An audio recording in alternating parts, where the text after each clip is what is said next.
Fidel Castro essaie de sortir de son isolement économique, mais n'est pas prêt à aucun renoncement idéologique. L'une des équipes de TF1 l'a interrogé hier à Cuba. Le 16 décembre 1991, PPDA va commettre la plus grande faute de sa carrière. Pendant son JT sur TF1, il va diffuser l'entretien qu'il aurait eu avec le chef cubain Fidel Castro. Sauf que l'échange entre les deux hommes n'a jamais eu lieu. L'information est à peine croyable.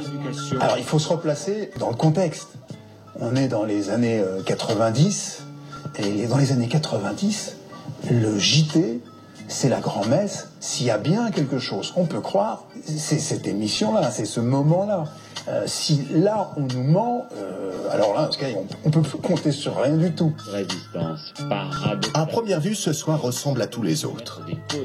À l'antenne, le présentateur vedette de la chaîne annonce l'interview de Fidel Castro. Presque 33 ans, un tiers de siècle, nous avons pu approcher celui que l'on appelle là-bas le leader Maximo lors d'une conférence de presse improvisée, et vous allez voir qu'il n'a changé en rien.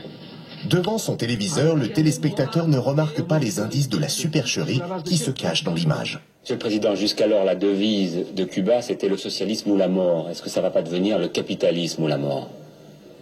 Pendant l'interview, qu'est-ce qu'on a? On a un PPDA qui regarde face caméra. Bien entendu, si on veut truquer, montrer qu'il y a un échange avec l'interviewé, on va éviter de regarder la caméra. Donc il aurait dû regarder à droite ou à gauche pour avoir un raccord regard. Lui, il va regarder directement dans les yeux l'objectif de la caméra. Monsieur le Président, depuis plus de 30 ans maintenant, vous dirigez d'une poigne de fer un pays qui est très souvent décrié de par le monde. Qu'est-ce que vous diriez à la télévision française pour essayer de défendre ce régime? Que diriez-vous à la télévision française? C'est très étrange. Comme si on pourrait finir la question en disant « Que diriez-vous si la télévision française vous avait effectivement interrogé ?» Si PPDA s'est bien rendu à Cuba, il n'a pas directement interviewé le chef d'État. Pendant une conférence de presse, il s'est contenté de reprendre les questions de cette journaliste argentine. La frase de Cuba hoy es socialismo o muerte o capitalismo o muerte. No, es socialismo o muerte. Et ceci pour les enregistrer mot pour mot. Monsieur le Président, jusqu'alors, la devise de Cuba, c'était le socialisme ou la mort. Est-ce que ça ne va pas devenir le capitalisme ou la mort? PPDA se doutait bien que tout ça allait sortir, puisque l'interview qu'il a menée, c'était au sein d'une conférence de presse qui était quand même, à l'époque, excessivement rare de Fidel Castro. Que notre cause est la plus juste. Mon interprétation personnelle, c'est que soit il était contre ce qu'on lui demandait, soit il s'est senti lui-même obligé de le faire, mais qu'il était en espèce de crise de schizophrénie, le faire, mais pas l'assumer. Voilà. Interrogé des années plus tard, PPDA préfère botter en touche. Un journal qui ne nous voulait pas de bien à l'époque, qui a dit « Ah, mais ils ont tenté de nous faire croire que... » Or, tout le monde a regardé mes propos. J'ai dit précisément qu'il s'agissait d'une conférence de presse. À aucun moment j'ai parlé d'interview, encore moins d'interview exclusive. J'ai vu beaucoup de sottises se dire depuis. Un malentendu journalistique, donc. Reste que ce fâcheux quiproquo aura entaché la réputation du présentateur. Car tricher n'est pas joué, et nos amis sportifs sont bien placés pour le savoir.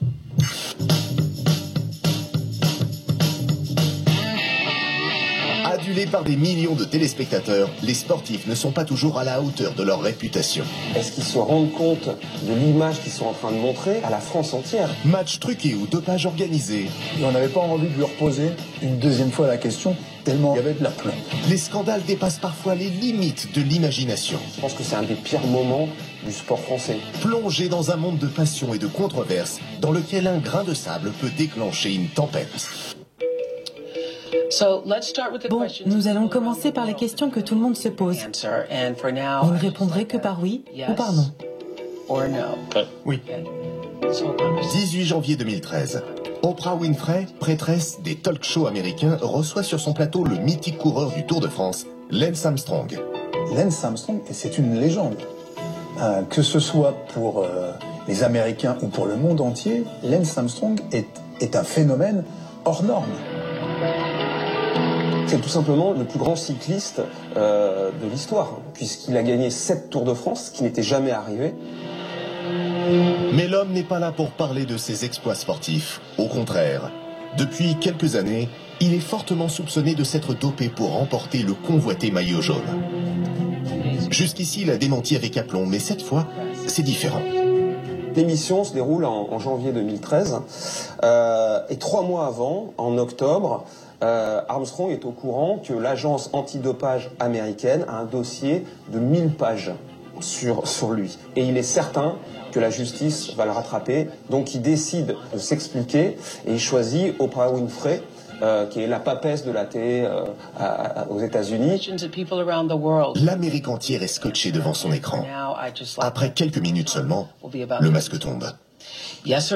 Oui ou non? Vous avez déjà consommé des substances dopantes pour améliorer vos performances? Oui. Oui ou non? Parmi ces substances, vous avez utilisé de l'EPO? Oui.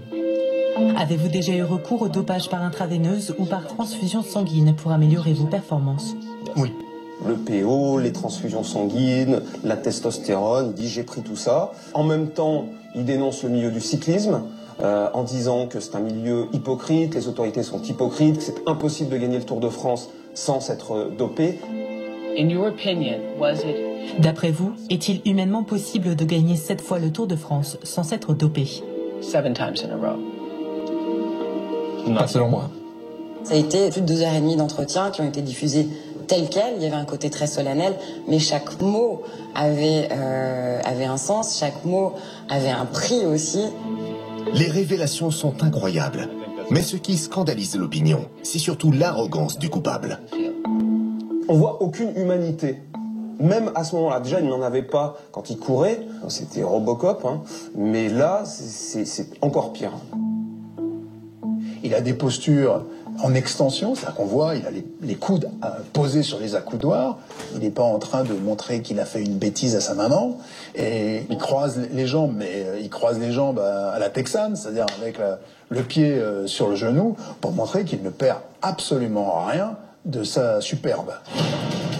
Aujourd'hui, destitué de ses 7 victoires sur le Tour de France et poursuivi par la justice, le coureur ironise encore. En 2017, il joue son propre rôle d'expert en dopage dans un film parodique intitulé Tour de pharmacie. Vous êtes sûr qu'on ne peut pas me voir? Mais non, je t'assure, ça rendra très bien à la télé. Si ça peut te tranquilliser, on peut te mettre quelques accessoires en plus.